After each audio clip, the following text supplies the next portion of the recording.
ሰላም ጤና ይስጥልን ክቡራትና ክቡራን ተመልካቾቻችን ከናሁ ቴሌቪዥን ለዕለተ ረቡዕ ግንቦት 27 2017 ዓ.ም ከሀገር ቤትና ከባህር ማዶ የተሰናዱ ስፖርታዊ ዜናዎቻችንን ከአሁን ሰዓት ጀምሮ ወደ እናንተ እናደርሳለን። አብራችሁኑ ነው።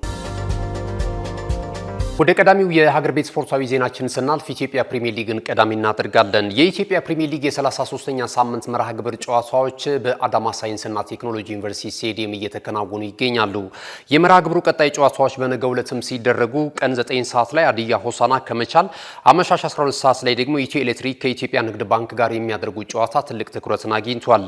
በተለይ ኢትዮ ኤሌክትሪክ ላለመውረድ ስጋት ካለባቸው ክለቦች መካከል አንደኛው ሲሆን ይህን ጨዋታ በድል መደምደም ይጠበቅበታል። አሁን ላይ ኢትዮ ኤሌክትሪክ በደረጃ ሰንጠረዡ 14ኛ ደረጃ ላይ የሚገኝ ሲሆን በውድድር ዓመቱ የሰበሰባቸው ነጥቦች ደግሞ 37 ናቸው። ይህንን ተከትሎ በነገው ዕለት የሚደረገው ጨዋታ ከፍተኛ ፍክክር ሊያስመለክት እንደሚችል እየተገመተ ይገኛል። ኢትዮጵያ መድን 64 ነጥቦችን ሰብስቦ በቀዳሚነት ሲመራ፣ ኢትዮጵያ ቡና በ55 ነጥቦች ሁለተኛ ደረጃ ላይ ተቀምጧል። ባህር ዳር ከተማ፣ ሲዳማ ቡናና ቅዱስ ጊዮርጊስ ተከታዩን ደረጃ ይዟል። የሊጉን የከፍተኛ ጎል አስቆጣሪነት ትራክ ሀሊ ሱሌማን በ16 ግቦች በቀዳሚነት እየመራ የሚገኝ ሲሆን ሐመድ ሁሴን እንደዚሁ 13 ግቦችን ከመረብ በማሳረፍ ከአርባ ምንጭ ከተማ ሁለተኛ ደረጃ ላይ ተቀምጧል። ጌታነህ ከበደ እና ሽመልስ በቀለ በኢትዮጵያ ከፍተኛ ጎል አስቆጣሪ ትራክ ላይ እየተፎካከሩ ያሉ ተጫዋቾች ናቸው። ወደ ሜዳ ቴኒስ ስፖርታዊ ዜናችን አልፈናል። በድሬዳዋ ከተማ አስተዳደር የቴኒስን እንቅስቃሴ በተመለከተ የከተማ መስተዳደሩ የቴኒስ ፌዴሬሽን ፕሬዝዳንት ከናሁ ስፖርት ጋር ቆይታ አድርገው ነበር። በከተማው ያለውን እንቅስቃሴ በተመለከተ ተከታዩን አስተያየት ሰጥቷል። የእሳቸውን አስተያየት ተከታትለን እንመለስ። ይሄ ውድድር እውነት ለመናገር እጅግ በጣም ትልቅ ስሜት ነው የፈጠረብኝ። ምክንያቱም ይሄ ውድድር ዘርፈ ብዙ ጥቅም ነው ያለው። አንድ ለስፖርቱ ለራሱ ለሜዳ ቴኒስ ማስፋፋት ትልቅ አስተዋጽኦ አለው። ሁለተኛ ለገጽታ ግንባታ በራሱ ትልቅ አስተዋጽኦ አለው። ከዚህ ውጪ ደግሞ አሁን ይሄ ስፖርት ያለበት ሁኔታ ትንሽ እንደ ቆይታው አይደለምና ስፖርቱን ከፍ ለማድረግ ለማስተዋወቅ በጣም ትልቅ ጠቀሜታ አለው። ዘርፈ ብዙ ጥቅም ነው ያለውና በጣም ነው ደስ ያለኝ ይሄ ውድድር መዘጋጀቱ እጅግ በጣም የሜዳ ቴኒስ ስፖርት እንደው ካልተሳሳትኩ በስተቀር አመጣጡም በድሬዳዋ በኩል ነው ወደ ኢትዮጵያ የገባበትም እና በጣም ረጅም ጊዜ ነው የሜዳ ቴኒስ ስፖርት እንቅስቃሴ ከተጀመረ።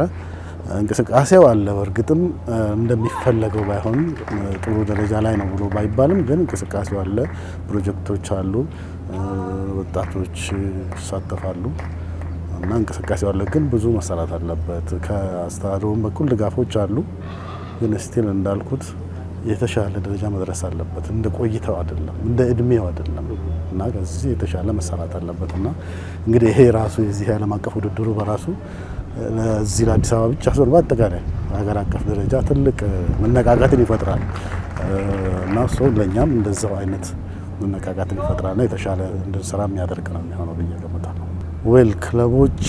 ክለብ ደረጃ ወደ 3-4 የሚደርሱ አሉ፣ ግን አክቲቭሊ እንትን የሚያደርጉ አይደሉም። አክቲቭሊ የሚንቀሳቀሱ አይደሉም፣ ግን እስከ 4 የሚደርሱ ስፖርት ክለቦች አሉ። በክለብ ደረጃ ብለህ ለማለትም አንዳንዴ ያስቸግራል። ዞሮ ግን ያው በዛ ደረጃ ላይ ነው ያሉት። ወደ መጨረሻው የሀገር ቤት ስፖርታዊ ዜናችን እናልፋለን። በካናዳ አስተናጋጅነት እየተከናወነ የሚገኘው የቴኳንዶ ጥበብ የውድድር መድረክ ላይ እየተሳተፉ ከሚገኙ ስፖርተኞች መካከል አንደኛው ማስተር ስዩም ይገኝበታል። በዚህ የውድድር መድረክ ላይም የወርቅ ሜዳሊያ ማግኘት ችሏል። ውድድሩን በተመለከተ ከዚያው ከካናዳ የስልክ ቆይታ ከናሁ ስፖርት ጋር አድርጎ ነበር፣ እንደሚከተለው ይቀርባል። እሺ በጣም እናመሰግናለን ሳቦም። እንግዲህ በካናዳ እየተካሄደ በሚገኘው የዓለም አቀፉ የሻምፒዮንሺፕ የውድድር መድረክ ላይ እየተሳተፋችሁ እንደሆነ መረጃ ሰምተናልና አጠቃላይ የውድድሩን ሁኔታ እስኪ ንገረን። እንግዲህ በካናዳ በሚገኘው የዓለም ሻምፒዮንሺፕ ላይ ኢትዮጵያን ወክለን ተጋብዘናል። አጋጣሚ ሆኖ ደግሞ በዛ ውድድር ላይ እንደ ኢትዮጵያም እንደ አፍሪካም እኛ ብቻ ነበርን ያለነውና የኢትዮጵያን ብቻ ሳይሆን መላ አፍሪካን ወክለናል ለማለት ያስችለናል። ምክንያቱም ሁለታችን ብቻ ስለነበር እና ውድድሩ በጣም ደስ ሲል ነበረ። በውድድሩም ላይ ደግሞ በጣም ትልቅ ውጤት ነው ያመጣነው። አንደኛ ለምሳሌ እኔ በተሳተፍኩበት ውድድር ላይ በ5ኛ ዲግሪ ባለው ደረጃ ላይ ነው የተሳተፍኩት። አንድ በፓተርን አንድ የወርቅ በፋይት ደግሞ የናስ ሜዳሊያ አምጥቻለሁ። እንዲሁም አብሮኝ ይዤው የሄድኩት ተወዳዳሪ በፋይት ሁለተኛ ወጥቷል፣ በፓተርን ደግሞ ሶስተኛ ወጥቷል ማለት ነው። ጥሩ። የውድድሩን እድል እንዴት አገኛችሁት? ምን ያህል ሀገራቶች ናቸው የተወዳደሩት? የውድድሩን እድልን ያገኘሁት ያው በራሴ ስፖርት ቤት ነው። በራሴ ስፖርት ቤት በማስተምርበት ስፖርት ቤት ተጋብዤ ነው። አጋጣሚ ሆኖ የሚፈለገውን ቀን የሚጠበቀውን ሪኳይርመንቶች ጠቅላላ ተጠየቅኩኝ። እጄ ላይ የነበሩ ላይሰንሶች ያው ለረጅም ዓመት ቴኳንዶን ሳስተምር ስለነበረ በቂ የሆነ ላይሰንስ አለኝ። ትልልቅ ኢንተርናሽናል የሆኑ ሰርተፊኬቶችን ይዣለሁ። በነዛ አማካኝነት እንደ ስፖርት ቤት ነበር ግብዣው የደረሰኝና በዛ አጋጣሚ ተጋብዤ እኔም ተማሪዎችን ይዤ የመሄድ እድል ነበር ያጋጠመኝ። ይሄ ነው። ውድድሩስ አሁን ለሀገራችን የአርቱ እድገት ምን አይነት አስተዋጽኦ ይኖረዋል? እንደዚህ ዓለም አቀፍ የውድድር መድረክ ላይ የእናንተ ተሳትፎ? እንግዲህ ለሀገራችን የአርቱ እድገት እንደሚታወቀው ሀገራችን በአትሌቲክስ እና በእግር ኳስ ነው ብዙን ጊዜ ኢትዮጵያን ወክሎ ሲባል የነበረውና ከዚህ በፊትም በጣም ብዙ ሀገሮች ላይ ኢንተርናሽናል ቴኳንዶን በመወከል በወርልድ ቴኳንዶም ኢቨን ኦሎምፒክ ላይ የተሳተፉ የቴኳንዶ ቤተሰቦች ነበሩን እና ይህንኛው እውነቱን ለመናገር በካናዳ ምድር ላይ የመጀመሪያ ጊዜ ኢትዮጵያ ስትሳተፍ ነው። እንግዲህ ይህንን በሚያክል ሀገር ትልቅ ውጤት ማምጣት ማለት ለሀገር በጣም ትልቅ ነገር ነው። ትልቅ መነቃቃትን ይፈጥራል። ኢትዮጵያ ውስጥም ላለው የኢንተርናሽናል ቴኳንዶ ንቅናቄ ደግሞ ትልቅ ተነሳሽነት ነው ብዬ ነው ማስበው።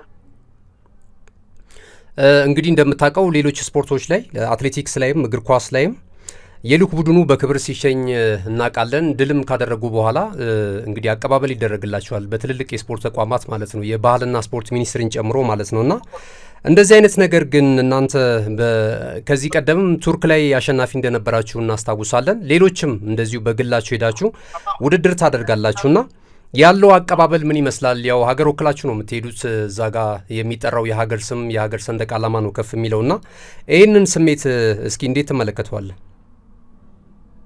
እውነቱን ለመናገር ያው እሱን ስሜት ፊል ሳደርገው በጣም ነው የሚሰማኝ። ምክንያቱም እኔ ከዚህ በፊት አንተም ነበር ከአጋጣሚ ኢንተርቪው ላይ አድርገኛል። ለሀገሬ ለኢትዮጵያ 2 ወርቅ ይዤ መጥቻለሁ። በፋይትም በፓተርንም በቱርክ ላይ በነበረውን እና ስንሄድ እንደ አሶሲሽን ሄድ ነው። ግን እዛ ቦታ ላይ አፕላይ ስናደርግ የነበረው ወይም ደግሞ እያንዳንዷ ነገር ሲደረግ የነበረው ኢትዮጵያን ወክለን የኢትዮጵያን ባንዲራ ነው በጣም ከፍ አድርገን የመጣ ነው እና ስንሄድም ሆነ ስንመለስ ምንም አይነት የተደረገልን አቀባበል የለም። ከፌዴሬሽን ምንም አይነት ድጋፍ የተደረገልን ነገር ኢቭን ደብዳቤ እንኳን ከደብዳቤ አንጻር እንኳን ማንም ሊያግዘን ፈቃደኛ አልነበረም። ምክንያቱም ብዙን ጊዜ ያው ፌዴሬሽን ላይ ትልቅ ሽኩቻዎች አሉ። አገርን ወክለ በምትሄድበት ሰዓት ደግሞ እንደ ሀገር ሳይሆን እነሱ የሚያስቡት በቃ የሆነ የራሳቸውን ግለሰብ ወይ መላክ ወይም ደግሞ ሌላ ነገር ስለሆነ የሀገር ስሜት ላይ ትንሽ የሆነ አሳዛኝ የሆነ ስሜት ይፈጥርብሃል። ይሄንኛውንም ደግሞ ውድድር እንደነገርኩ በግሌ ነው እንትን ያልኩት የተሳተፍኩት ከመጀመሪያ ጀምሮ።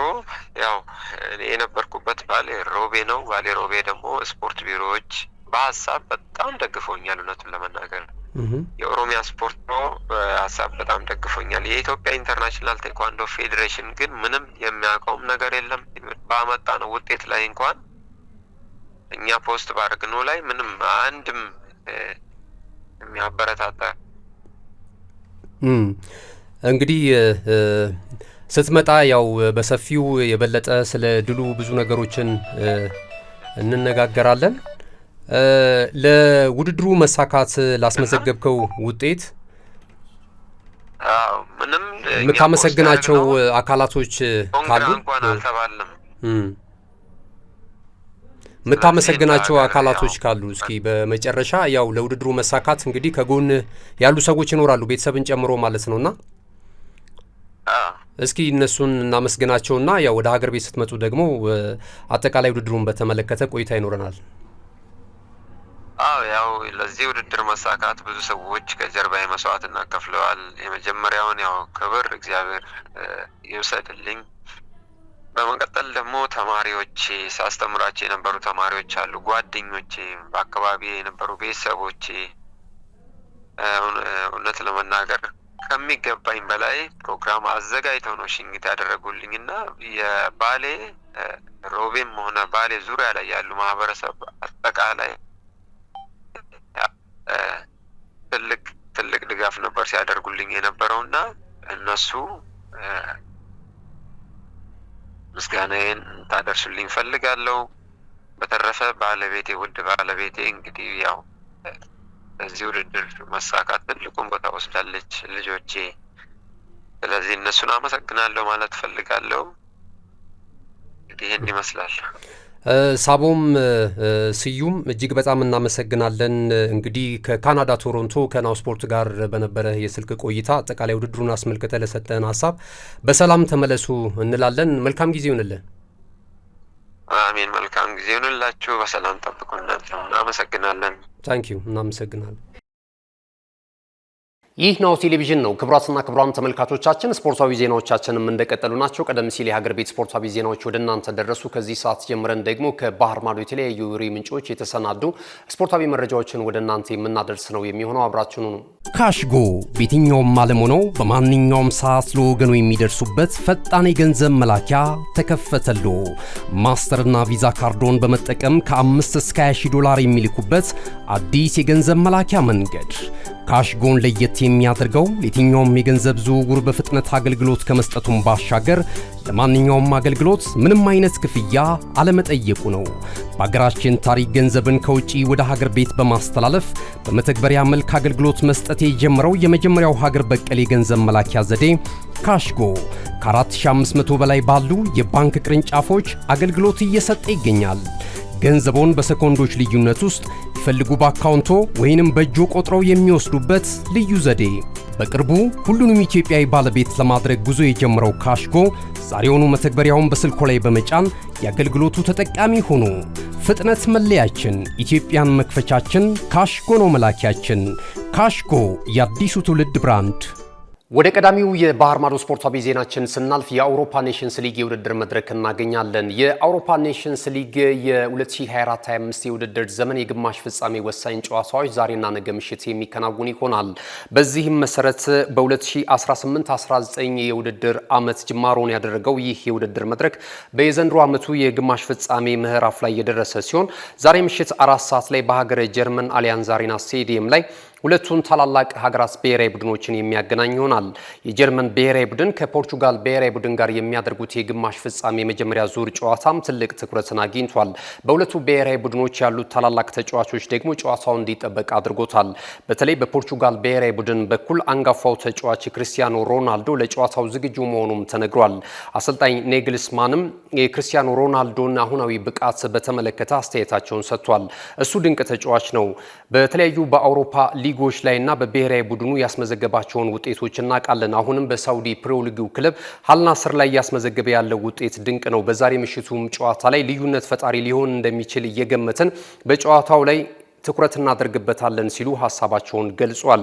ጀርመን በዚህ የግማሽ ፍጻሜ መድረክ ላይ ለመቅረብ የጣሊያን ብሔራዊ ቡድንን በማሸነፍ ሲሆን ፖርቹጋል በበኩሏ ደግሞ የዴንማርክ ብሔራዊ ቡድን በማሸነፍ ነው ለዛሬው የግማሽ ፍጻሜ ጨዋታ ማለፍ የቻሉት። በአጠቃላይ በዚህ የውድድር መድረክ ላይ ለግማሽ ፍጻሜ ከበቁት 3 ሀገራት ፈረንሳይ፣ ስፔን እና ፖርቹጋል የመድረኩን የዋንጫ ክብር ማሳካታቸውም የሚታወስ ነው። ጀርመን 4ኛዋ ሀገር ለመሆን ዛሬ ምሽት ከባዱን የግማሽ ፍጻሜም ጨዋታ የምታከናውን ይሆናል። ነገ ምሽት የግማሽ ፍጻሜ ሌላኛው ጨዋታ ሲደረግ በስፔን እና በፈረንሳይ መካከል ምሽት 4 ሰዓት ላይ የሚከናውን ይሆናል። ዜናዎቻችን ቀጥሏል። በስተመጨረሻም አጫጭር ስፖርታዊ መረጃዎችን ወደ እናንተ የምናደርስበት ጥንክራችን ላይ ደርሰናል። ዝውውርን መሰረት ያደረጉ የተለያዩ የወሬ ምንጮች የዘገቧቸውን መረጃዎች እንደሚከተለው አጠናክረናቸዋል። ተከታትለን እንመለስ። የ9 ቁጥር ጨራሽ የፊት መስመር አጥቂ በማማረጥ ላይ የሚገኘው የሰሜን ለንደኑ ክለብ አርሰናል በክለብ ውስጥ የውሰት ውል ኮንትራታቸውን ያጠናቀቁ እንዲሁም በአዲሱ የውድድር ዘመን በስብስብ ውስጥ ሊያካትታቸው የማይፈልጋቸውን ተጫዋቾች ከክለቡ በመሸኘት ላይ ይገኛል። ዛሬ አመሻሽ ላይ ክለቡ ይፋ እንዳደረገው መረጃ ከሆነ ከሌላኛው የለንደኑ ክለብ ቼልሲ በውሰት ውል ወደ ክለቡ መጥቶ የነበረው የፊት መስመር ተጫዋች ራሂም ስተርሊንግ ቆይታውን አጠናቆ ወደ ባለንብረት ክለቡ ቼልሲ መመለሱ ተዘግቧል። ስተርሊንግ በመድፈኞቹ ቤት በነበረው ቆይታ በሊጉ ኳስና መረብን ማገናኘት ሳይችል መቅረቱም ብዙዎችንም ሲያነጋግር እንደነበር ይታወሳል። ኮራ ጥር በቅርብ እስከተከፈተው የክረምቱ የተጫዋቾች የዝውውር መስኮት ድረስ በስፋት በዝውውር ገበያው ላይ የነቃ ተሳትፎ በማድረግ ላይ የሚገኘው ማንቸስተር ሲቲ የሊዮኑን የፊት መስመር አጥቂ ራያን ቼርኪን ለማስፈረም ስለመቃረቡ ታላላቆቹ የመረጃ ምንጮች በመዘገብ ላይ ናቸው። የኢታዱ ክለብ ለተጫዋቹ ዝውውር ክፍያ እስከ 30 ሚሊዮን ፓውንድ ድረስ ለማውጣት ተዘጋጅቷል ተብሏል። ተጫዋቹ በዘንድሮ ዓመት በሊዮኑ ማሊያ አስደናቂ የሚባል እንቅስቃሴ ማድረግ መቻሉም የሚታወስ ነው። ይህ በእንዲህ እንዳለ ሲቲዎች ኤሲ ሚላኑን የመሃል ሜዳ ተጫዋች ራንደርስን በ60 ሚሊዮን ፓውንድ ለማስፈረም ስለመስማማታቸው ተዘግቧል። የስፔኑ ክለብ ሪያል ማድሪድ የተለያዩ ተጫዋቾችን ወደ ክለቡ ለማምጣት በእንቅስቃሴ ላይ እንደሚገኝ በመዘገብ ላይ ሲሆን ለክለቡ ቅርበት ያላቸው የወሬ ምንጮች እንደዘገቡት ከሆነ ደግሞ ከአርጀንቲናው ክለብ ሪቨር ፕሌት የአማካኝ ስፍራ ተጫዋቹን ፋንኮን የግሉ ለማድረግ ከተጫዋቹ ክለብ ሪቨር ፕሌት ጋር ስለመስማማቱ በመዘገብ ላይ ይገኛል።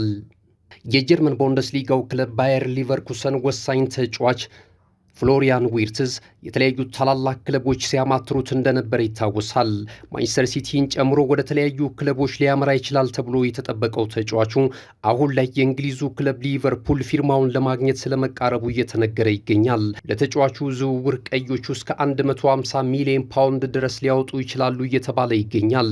ተጫዋቹ አርሰናል፣ ሪያል ማድሪድን፣ ማንቸስተር ሲቲ፣ ቼልሲን የመሳሰሉ እንዲሁም በተጨማሪ የሳውዲ ፕሮሊግ ታላላቅ ክለቦች የተጫዋቹን ፊርማ ለማግኘት ሲያማትሩት እንደነበር የሚታወስ ሲሆን የመጨረሻ መዳረሻዎቹ ግን የእንግሊዝ ፕሪሚየር ሊግ ሻምፒዮናው ክለብ ሊቨርፑል ሊሆን እንደሚችል እየተገመተ ይገኛል።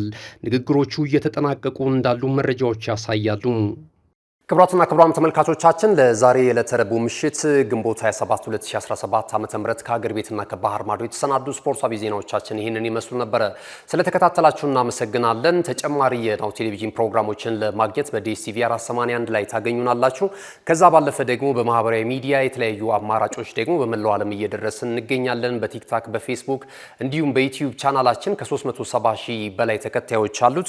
ይህንን ዩቲዩብ ቻናላችንን ላይክ፣ ሼር፣ ሰብስክራይብ እያደረጋችሁ መረጃዎች እና የመዝናኛ ፕሮግራሞችን እንድታገኙ እንጋብዛችኋለን። ከመረጃዎቹ ጋር ገዛኸኝ ዱላ ቆይታ አድርግ ያለው ቀሪ ናሁ ቴሌቪዥን መሰናዶዎች የሚቀጥሉ ይሆናል። በያላችሁበት ቸር ጊዜ ይሁንላችሁ። መልካም ጊዜ። እነሆ የምስራች! የ10 አየር መንገድ የበረራ ትኬት ለውድ ደንበኞቹ በተቀላጠፈና አስተማማኝ በሆነ መንገድ እያቀረበ ያለው በዚህም በደንበኞቹ የተመሰገነው ጉዞጎ አሁን ደግሞ ተደራሽነቱን በማስፋት ተጨማሪ ባንኮችን በማካተት ለውድ ደንበኞቹ የበለጠ አስተማማኝ ለመሆን ችሏል። የጉዞጎን አፕሊኬሽን ከአፕ ስቶር ወይም ከፕላይ ስቶር በማውረድ የመነሻና የመድረሻ ከተማዎትን መርጠው ዋጋ አወዳድረው የሀገር ውስጥም ሆነ ዓለም አቀፍ በረራ ማድረግ ካሰቡ የበረራ ትኬቶን ክፍያ በአቅራቢያው በሚገኙ ባንኮች አንድም በአካል በመሄድ ወይም በኦንላይን የክፍያ አማራጮች ክፍያዎትን በመፈጸም የበረራ ትኬቶን በእጅ ያስገቡ። ከዚህም በተጨማሪ እንደ ሁል ጊዜው ወደ ጉዞጎ የጥሪ ማዕከላችን 7473 በመደወል ከሙሉ የበረራ መረጃ ጋር የ24 ሰዓት የትኬት አገልግሎት ማግኘት እንደሚችሉ ስናበስሮ በታላቅ ደስታ ነው። ለበረራዎ ጉዞጎ።